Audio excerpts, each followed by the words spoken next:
Hello प्यारे बच्चों, कैसे हो आप सब। आप सबका स्वागत है हमारे ऑनलाइन प्लेटफॉर्म शिक्षा विद सागर पर। ये आपका नेक्स्ट मॉक टेस्ट है। चलिए क्वेश्चन की प्रैक्टिस स्टार्ट कर देते हैं। एक बड़े टैंकर को पाइप ए और बी द्वारा क्रमशः 60 मिनट और 30 मिनट में भरा जा सकता है। यदि पाइप बी को आधे समय के लिए खोला जाता है और शेष समय के लिए पाइप ए और बी दोनों को खोल दिया जाता है तो खाली टैंकर को भरने में कितना समय लगेगा। A larger tanker can fill by pipe A and B in 60 minutes and 30 minutes respectively. If the pipe B is open for half the time and both pipe A and B are open for the remaining time, how much will it take to fill the empty tanker? Tanker को भरने में कितना समय लगेगा। ये देखिए, एक आपकी पाइप है A, एक पाइप है आपकी क्या B। A पाइप कितना टाइम लेती है आपकी 60 मिनट, B पाइप कितना लेती है आपकी 30 मिनट। टोटल कैपेसिटी निकाल दीजिए, कितनी आ जाएगी 60 यूनिट। इसको इससे डिवाइड कर दीजिए 1, इसको इससे डिवाइड कर दीजिए कितना 2। ये आपकी टोटल कैपेसिटी है और ये क्या है उनकी एफिशिएंसी।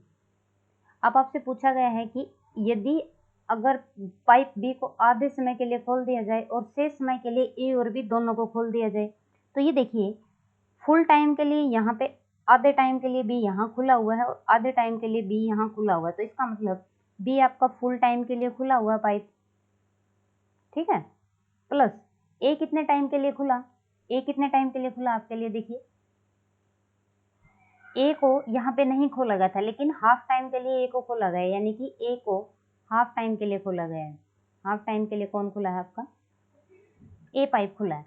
अब ये देखिए बी की एफिशिएंसी कितनी है पानी भरने की 2 यूनिट, प्लस ए की कितनी है, जितनी ए की है उसका हाफ लेना हमने। ए की 1 यूनिट की है तो उसका हाफ कितना आ जाएगा 1/2, तो टोटल कितना आ जाएगा 5/2। यानी कि दोनों की एफिशिएंसी जब ए को हाफ टाइम के लिए खोला गया है और बी को फुल टाइम के लिए खोला गया है तो जो टोटल उनकी एफिशिएंसी है पानी भरने की वो कितनी है 5/2 यूनिट। अब टोटल कैपेसिटी कितनी है भाई 60, उसको जितने टाइम के लिए दोनों पाइपों को खोला गया है उसे डिवाइड कर दीजिए, कितना डिवाइड बाय 5/2 कितना आ जाएगा 24 मिनट। यानी कि अगर आप ए पाइप को हाफ टाइम के लिए और बी पाइप को फुल टाइम के लिए ओपन करते हो तो जो आपका टैंकर है वो 24 मिनट में टैंकर को क्या कर देगा, फुल कर देगा। तो 24 मिनट कौन सा ऑप्शन है, सी। चलिए नेक्स्ट क्वेश्चन पे। एक व्यक्ति 6 किलोमीटर की दूरी 45 मिनट में तय कर सकता है। यदि वह कुल समय के 2/3 समय में आधी दूरी तय करता है तो शेष समय में शेष दूरी तय करने में कितने किलोमीटर प्रति घंटा में उसकी गति क्या होनी चाहिए। A person want to cover a distance of 6 kilometre in 45 minute. If cover half the distance in 2/3 of the total time, what should be the speed in kilometer to cover the remaining distance in the remaining time। Remaining time में कितने time में क्या कर सकता है वो पूरी कर सकता है। पहले मैं क्या करती हूँ आपकी, पहले क्योंकि इन्होंने बोला ना कि शेष जितना आपका टाइम बचा हुआ है उसको शेष दूरी को तय करने में उसकी स्पीड क्या होनी चाहिए वो हमें क्या करनी है, कैलकुलेट करनी है। तो पहले क्या है, मैं बची हुई दूरी निकाल लेती हूँ कि शेष दूरी कितनी है जो हमने क्या करनी है उसकी कवर करवानी है। शेष दूरी कितनी है 3 यूनिट 3 किलोमीटर, और टाइम कितना बचा हुआ है हमारे पास, समय कितना है 45 मिनट, इनटू में कितना 1/3 यानी कि 15 मिनट, कितना 15 मिनट। आपके पास शेष दूरी भी है, आपके पास शेष टाइम भी है, आपको क्या चाहिए उसकी चाल चाहिए। तो दूरी डिवाइड बाय समय कितना आ जाएगा 3/15, ठीक है। अब ये देखिए यहाँ पे आपका जो दिया गया है वो किलोमीटर प्रति घंटा दिया गया है, तो आप इसको क्या करो 60 से डिवाइड कर दीजिए। क्यों, क्योंकि ये हमारा यहाँ मिनट में आया, तो इनटू में क्या कर दीजिए 60 कितना आ जाएगा 4, यानी कि 12 किलोमीटर। उसकी स्पीड कितनी होनी चाहिए 12 किलोमीटर प्रति घंटा। तो कौन सा है first is the right answer. चलिए नेक्स्ट क्वेश्चन पे। समान लंबाई की 2 रेलगाड़ियां एक खंभे को पार करने में 13 सेकंड और 26 सेकंड का समय लेती हैं। यदि रेलगाड़ियां एक ही दिशा में चल रही हैं तो उन्हें एक दूसरे को पार करने में कितना समय लगेगा। 2 train of equal length take 13 second 26 second respectively to cross a pole. If these trains are moving in the same direction then how long will they take to cross each other। तो वो एक दूसरे को कितनी देर में cross कर लेंगी। मैं कंसीडर कर लेती हूँ कि जो आपके ट्रेन की जो लेंथ है ना, ट्रेन की जो लेंथ है, ट्रेन की लंबाई कितनी है, ए मान लेती हूँ। ट्रेन की लंबाई है आपकी ए, ट्रेन की लंबाई है ए। अब पहली ट्रेन की मैं स्पीड निकाल लेती हूँ, कितनी होगी, जितनी ट्रेन की लंबाई है डिवाइड बाय में टाइम, टाइम कितना लेता है वो 13 सेकेंड, तो डिवाइड बाय में 13। ट्रेन सेकंड जो ट्रेन है, अब मैं उसकी स्पीड निकाल देती हूँ। लेंथ आपकी कितनी होगी, दूरी एक ही होगी, और लेकिन वो कितनी देर में क्रॉस कर देता है उसको, उसमें टाइम कितना दिया गया है आपका, टाइम दिया गया है 26 सेकेंड, डिवाइड बाय में कितना आ जाएगा 26 सेकेंड। अब ये दोनों एक ही डायरेक्शन में जा रही है, तो यहाँ से आप क्या कर दीजिए, उसकी रिलेटिव स्पीड निकाल दीजिए, कितनी आएगी, रिलेटिव स्पीड कितनी आएगी, a/13 माइनस a/26। ठीक है, ये क्या है उनकी रिलेटिव स्पीड। कुल दूरी निकाल दीजिए, कितनी आएगी, a + a यानी कि 2a equal to this, into में क्या आ जाएगा, बस टाइम, फॉर्मूला लगा दीजिए, कितना बनेगा, a से a कैंसिल हो जाएगा, तो 2 इक्वल टू, यहाँ पहले से हम लोगे तो कितना बचेगा 1/26 इनटू में टाइम, तो t किसके इक्वल आ जाएगा, t किसके इक्वल आएगा 26 इंटू 2 यानी कि 52 सेकेंड, 52 सेकेंड। कौन सा ऑप्शन है 52, D, D is the right answer. चलिए नेक्स्ट क्वेश्चन पे। एक व्यक्ति एक नाव को धारा की दिशा में 9 किलोमीटर प्रति घंटा की चाल से धारा के विपरीत दिशा में 7 किलोमीटर प्रति घंटा की चाल से चला सकता है, धारा की चाल ज्ञात कीजिए। A man can row a boat downstream with speed of 9 kilometre per hour and upstream with a speed of 7 kilometre प्रति hour, find the speed of the stream. आपको स्ट्रीम की क्या करनी है, स्पीड कैलकुलेट करनी है, धारा की गति ज्ञात करनी है। क्या होगी धारा की गति, आपको फॉर्मूला पता होगा, धारा की गति क्या होगी,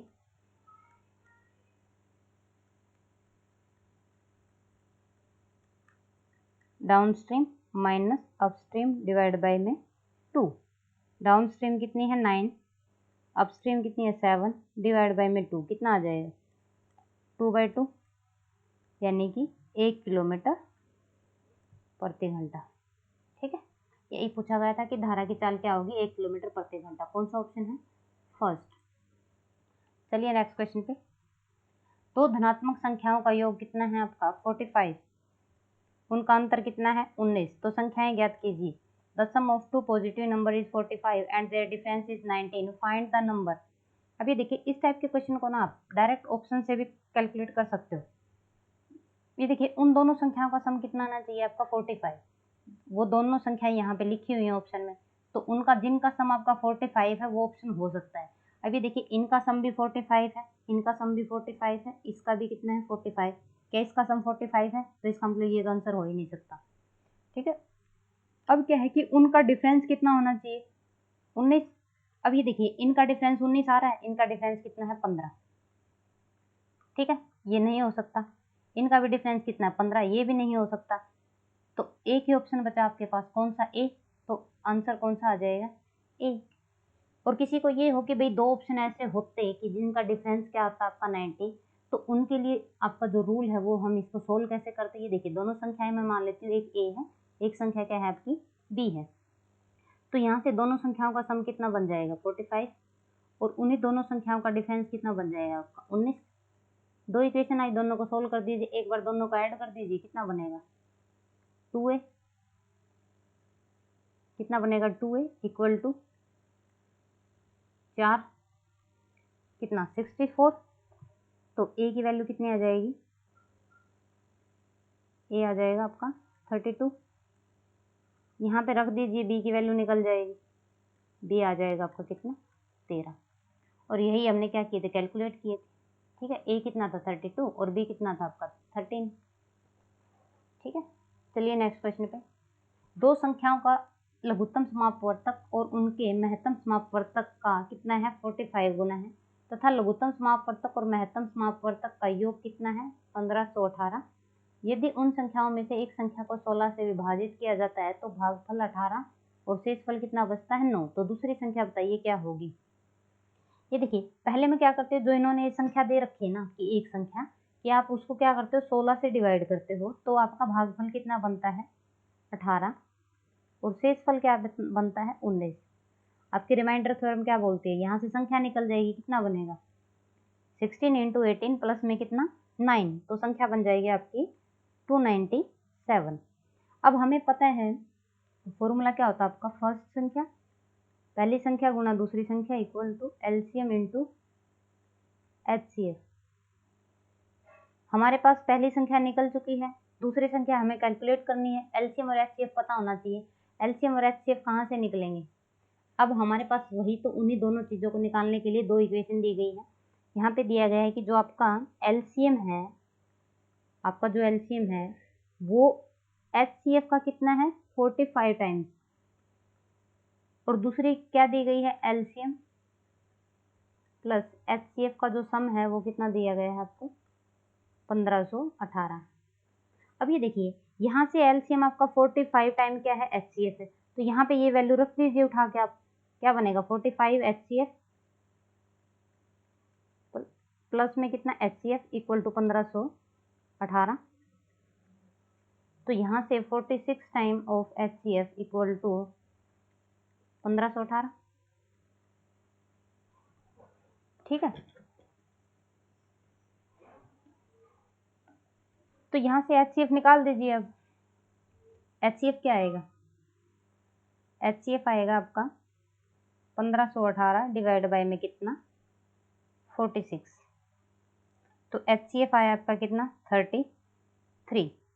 अब एचसीएफ आपका कितना आया 33, यहाँ से आप एचसीएफ की वैल्यू रख दीजिए, यहाँ पे एचसीएफ की वैल्यू रख दीजिए, तो एलसीएम कितना बन जाएगा आपका, एलसीएम बन जाएगा 1485, यानी कि 33 इंटू में कितना 45, तो एचसीएफ बन जाएगा आपका।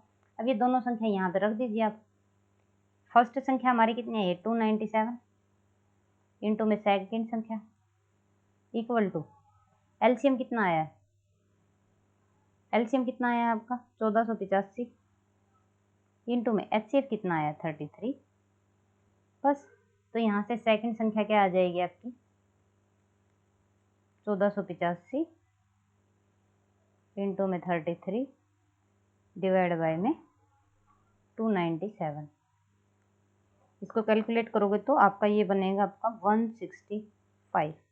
आपसे यही पूछी गई थी कि दूसरी संख्या कौन सी होगी, तो दूसरी संख्या कितनी आएगी 165। कौन सा ऑप्शन है बी, ठीक है, B is the correct answer. चलिए नेक्स्ट क्वेश्चन पे।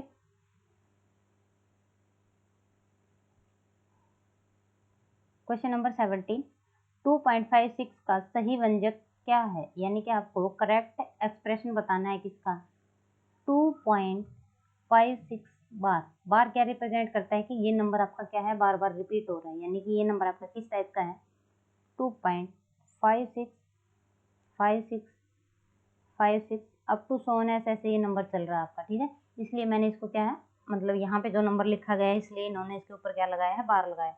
इस टाइप के लिए कैसे सोल्व करते हैं हम, जैसे जो आपका नंबर दिया हुआ होता है 2 प्लस में जो ये नंबर है जितना बार होता है और जितने डिजिट हैं उसके नाम की क्या लगा देते हैं हम 9, तो कितना आ जाएगा डिवाइड बाय 99।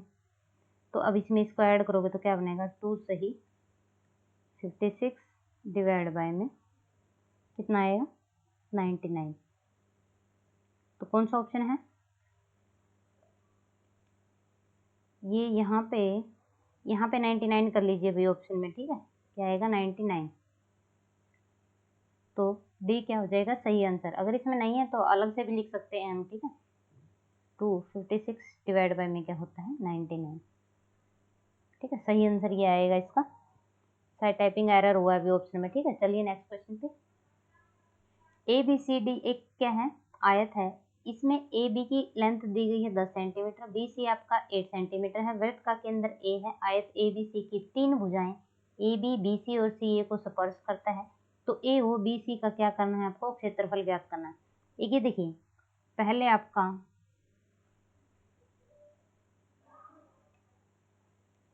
आपका क्या दिया गया है, रेक्टेंगल दिया गया है।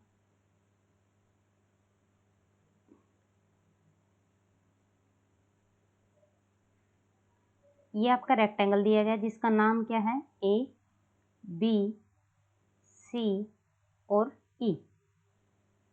और इसके अंदर क्या है, एक इसके अंदर आपका क्या बनाया गया है, इसके अंदर आपका एक सर्कल बनाया गया है जो क्या करता है, इसलिए मैंने ये बनाया है, ये किस किस को स्पर्श कर रहा है, यानी कि टच करता है आपका ए बी को, बी सी को और ई सी को स्पर्श करता है।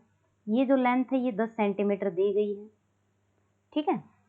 और जो बी सी की लेंथ है, बी सी की जो लेंथ है वो कितनी दी गई है, बी सी की जो लेंथ है वो दी गई है आपको 8 सेंटीमीटर। अब ये देखिए, ये आपका कंप्लीट क्या बनता है, इसका डायमीटर बनता है। तो यहाँ से क्या करें, आप पहले सर्कल की रेडियस निकाल दीजिए, कितनी आएगी, 4 सेंटीमीटर। कितनी आएगी, 4 सेंटीमीटर। और ये आपकी ट्रायंगल बनाई गई है, फिर ये आपकी ट्रायंगल कंप्लीट की गई है। ये भाई थोड़ा सा पेन चलने में थोड़ा सा दिक्कत दे रहा है, शायद नेटवर्क इशू हो गया भाई थोड़ा सा, ठीक है। अब आपको एरिया पूछा गया है, तो एरिया क्या आएगा इसका, 1/2 इंटू में बेस इंटू में हाइट, बेस इंटू में क्या आएगा, हाइट। 1/2 बेस कितना है, 8 सेंटीमीटर। और हाइट कितनी बनेगी, हाइट ये बनेगी जो हमने रेडियस निकाली थी। तो रेडियस कितनी थी इसकी, रेडियस कितनी थी, 4। तो इंटू में क्या कर दीजिए, 4। तो कितना आ जाएगा ये, 16। आपसे यही पूछा गया था कि उसका एरिया कितना आएगा, 16। तो 16 कौन सा ऑप्शन है, B. B is the right answer. चलिए नेक्स्ट क्वेश्चन पे। ये क्वेश्चन आपका डीआई का है। निम्न बार ग्राफ का अध्ययन कीजिए और उसके आधार पर प्रश्नों का उत्तर दीजिए। एक पब्लिशिंग कंपनी की 5 शाखाओं को 2 क्रमागत वर्षों में 2010 और 11 में हुई पुस्तकों की बिक्री दी गई है। वर्ष 2010 में सभी शाखाओं की बिक्री का क्या करना है, आपको औसत ज्ञात करना है। ये देखिए, जो डार्क ब्लैक है वो आपका 2010 की संख्याएं रिप्रेजेंट करता है, और जो आपका व्हाइट है वो कितना है, 2011 की। आपसे 2010 में जितनी भी शाखाओं में, यानी कि C1 C2 C3 C4 C5 में जितनी भी 2010 में पुस्तकों की बिक्री हुई है, उसकी क्या करनी है, आपको एवरेज कैलकुलेट करनी है, यानी कि औसत। तो इन सबको ऐड कर दीजिए, 2010 का कितना बनेगा, 46 प्लस 78 प्लस 68 प्लस 57 और प्लस 91 डिवाइड बाय में 5, कितना आ जाएगा, 340 डिवाइड बाय 5 कितना बनेगा, 68%। यानी कि कितना बनेगी एवरेज, 68। कौन सा ऑप्शन है, बी। ठीक है, यही हमसे पूछा गया था कि 2010 में सभी का कितनी एवरेज आएगी, आपकी 68। चलिए नेक्स्ट क्वेश्चन पे। Question number 20। दोनों वर्षों में कंपनी की शाखाएं C1 C3 C5 की मिलाकर कुल बिक्री ज्ञात कीजिए। C1 में निकालनी है आपको, C3 में और किसमें, C5 में। और दोनों साल की निकालनी है आपको, 2010 की भी और क्या 2011 की। अब ये देखिए, C1 में 2010 और 11 का कितना बन रहा है आपका, 46 प्लस 74। ये आपका किसमें है, C1 कंपनी में। और C3 कंपनी में दोनों का कितना बनेगा, 68 प्लस 72 और प्लस आपको किसका चाहिए, C5 का। अब C5 का दोनों में कितना, 91 और 78। तो प्लस में क्या कर दीजिए, 91 प्लस 78। ठीक, तो ये सम टोटल सम करके निकाल दीजिए कि ये कितना बनेगा, 120 प्लस 140 प्लस 169। तो टोटल सम बनेगा आपका 429, 429। तो कुल कितनी बिक्री हुई थी उसकी, 429 रुपये। तीनों कंपनियों का जो उन्होंने वो बुक बिक्री है कितने की हुई, 429 बुकों की। ठीक है, चलिए आज की क्लास यहीं तक, कल फिर मिलते हैं नेक्स्ट क्लास में। तब तक हंसते रहिए, मुस्कुराते रहिए और अपनी स्टडी करते रहिए। Thank you.